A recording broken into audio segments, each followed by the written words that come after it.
मेरे सभी सनातनी भाइयों बहनों को मेरा सादर प्रणाम।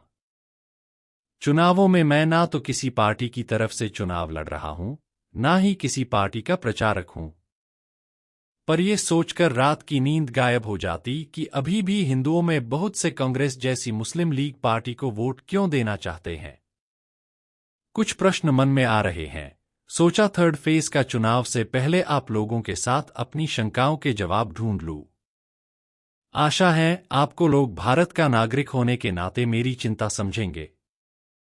पहली बात, जो पत्रकार मोदी जी की तारीफ करें वो गोदी मीडिया, जो राहुल गांधी की तारीफ करें जैसे ध्रुव राठी, रविश कुमार, अजित अंजुम, राजदीप सरदेसाई और भी बहुत सारे, जो चमचागिरी की हद तक तलुए चाटते हैं, उन्हें क्या कहते हैं, इनके लिए भी अच्छा सा नाम बताएगा। मेरी समझ में 2-3 नाम आ रहे हैं। आपको कौन सा अच्छा लग रहा है आप बताइएगा। घंटी मीडिया, गटर मीडिया, सिली मीडिया, फरफंदी मीडिया, चोटू मीडिया। और नामों के लिए आपका स्वागत है। मोदी जी, अमित शाह और भाजपा वालों पर आरोप है वो हिंदू मुस्लिम करते हैं। किसने किया उन्हें मजबूर? केवल मुस्लिम ने।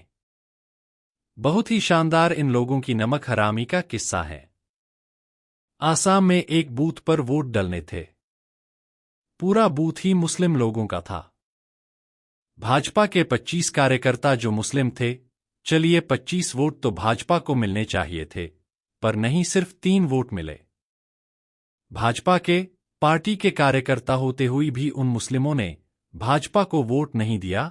फिर बाकियों की तो जाने दे। और बताइए, मुस्लिमों ने राशन नहीं लिया, फ्री गैस सिलेंडर नहीं लिया, फ्री मकान नहीं लिए, सब सुविधाएं ली, पर साहब फिर भी हम वोट नहीं देंगे। तो बताइए कौन हिंदू मुस्लिम पहले करता है। वोट डालने की बारी आएगी तो भाजपा कितना भी मुस्लिमों के लिए कर लें, भाजपा उनके लिए अछूत पार्टी बन जाएगी, क्योंकि भाजपा सभी के लिए एक समान तरीके से काम करती है और कांग्रेस उनके लिए हिंदू अधिकार भी छीनकर उनको देती है। इसीलिए वोट तो कांग्रेस को जाना बनता है। इसीलिए मुस्लिम करें तो ठीक, मोदी जी करें तो हिंदू मुस्लिम। हंसी आती है सोचकर। धर्म के नाम पर देश अलग किया तो यहां वक्फ बोर्ड की जरूरत क्या पड़ी थी? क्या पाकिस्तान में सनातन बोर्ड बनाया गया था? असल में लोगों को समझ में ये बात अभी तक नहीं आई है कि कांग्रेस पार्टी ही मुस्लिम लीग का ही एक पार्ट है। हिंदुओं, अभी मत दो वोट मोदी जी को। 15 से 20 साल बाद हालात देखना।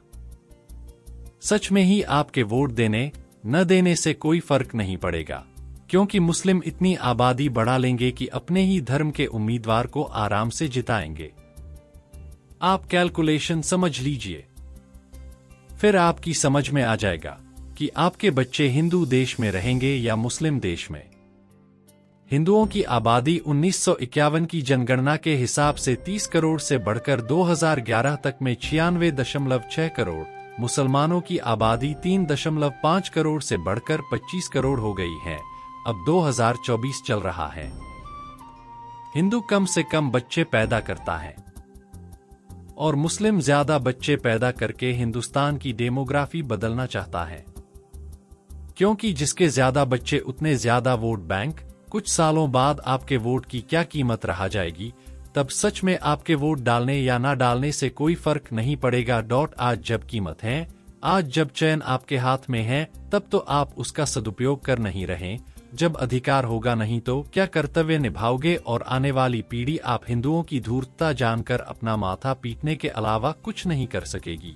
और आज आपने मोदी जी को नहीं चुना तो मुसलमान इसी तरह बच्चे पैदा करता रहेगा और इसी रफ्तार से बांग्लादेशी और रोहिंग्या आते रहेंगे। और आज आपने मोदी जी के हाथ मजबूत नहीं किए तो कुछ सालों बाद आप अपना नेता चुनने की हालत में नहीं रहोगे, क्योंकि डॉक्टर, इंजीनियर, वकील सभी का वोट एक ही की होता है। पंचर छाप का भी वोट एक ही होता है। तो सोच लीजिए किसका वोट ज्यादा होगा। एक बात और लोग कह रहे हैं कि भाजपा दूसरी पार्टी के लोगों को शामिल करके अपने यहाँ कूड़ा भर रही है। क्या आप हिंदू होने के नाते गारंटी दे सकते हैं कि सारे हिंदू वोट भाजपा को ही डालेंगे, जैसे मुस्लिम वोट कांग्रेस को डालता है? नहीं ना, यहां हिंदू जातियों में बंटा है और काम सत्ता में बैठकर ही हो सकते हैं। अपने हृदय पर हाथ रखकर देख लीजिए, बिना कुर्सी के तो आप भी राम राम ना करें। भाजपा कभी भी अपने पार्टी लक्ष्य विकास पथ से हटती नहीं है। लोग शामिल हो सकते हैं, लेकिन प्रगति जारी रहती है। भाजपा अन्य पार्टियों की तरह एक परिवार के स्वामित्व वाली पार्टी नहीं है, बल्कि कैडर आधारित है। जो लोग भाजपा की विचारधारा में विश्वास करते हैं, वे पार्टी में शामिल हो सकते हैं। एक और बात, काम को अंजाम देने के लिए आपको सत्ता में रहने की जरूरत है, और सत्ता में रहने के लिए जीतने योग्य उम्मीदवारों की जरूरत होती है। आप देख सकते हैं कि पिछली बार से उन्होंने कितने काम ना करने वाले उम्मीदवारों को बाहर कर दिया है। एक सवाल और, क्या आपको लगता है कि भाजपा के बिना राम मंदिर कभी बन सकता था? राम मंदिर कभी भी नहीं बन सकता था। इसे केवल भाजपा ने संभव कर दिखाया। क्या कश्मीर में विकास हो सकता है जो अभी हो रहा है? उत्तर पूर्व के राज्यों में कभी सड़क संपर्क नहीं हो पाया। क्या आपको नहीं लगता नोटों द्वारा लेन देन कम होने के कारण पाकिस्तान द्वारा भेजे जाने वाले नकली नोट कम हो गए हैं? गैस सिलेंडर हमें 1 या 2 दिनों में मिल रहा है, जो पहले 20 दिनों से अधिक समय लेता था, और उसमें भी पूरे दिन लाइन में लगना पड़ता था। और भी बहुत कुछ है। तो सोचिए कि मोदी जी ने 10 साल में क्या किया, जबकि अन्य ने 60 साल में क्या किया। आपको राष्ट्रवाद सिखाया, संस्कार सिखाए। पहले तो विदेशों में भी भारतीय अपनी पहचान छुपाते थे, और अब गर्व से बताते हैं। और मंदबुद्धि कहते हैं कि क्या काम हुआ है। ऐसे लोग को अगर दिखाई नहीं दे रहा तो अपने आंखों का इलाज कराए। कुछ नए प्रश्नों के साथ अगले वीडियो में। जय हिंद, जय भारत, वंदे मातरम।